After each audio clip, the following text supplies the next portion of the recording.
My name is Jasbir Puar. I'm a professor of gender studies in the United States. I'm a researcher at Scholar, and I've been working on disability in Palestine for the past 8 years now. The project really tries to think about the Great March of Return and the kind of embodied resistance that's happening in the marches.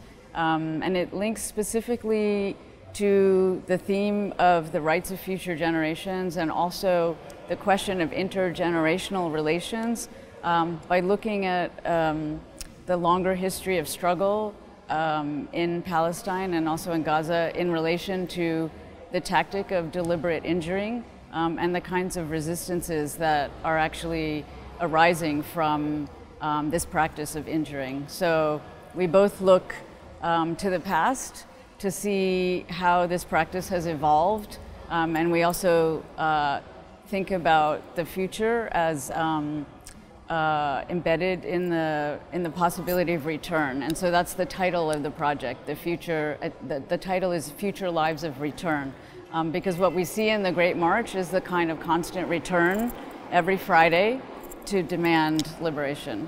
This exhibition on the blockade and the architecture of the blockade and also the practices of maiming, it would be actually impossible to do in the United States because of the relationship between the US and Israel. So this was a huge opportunity for us to actually stage a conversation that would not be possible in Europe, in many places in Europe and in the United States. So for that reason, we've been really grateful to be able to show this research here, even though it's also a touchy topic here as well.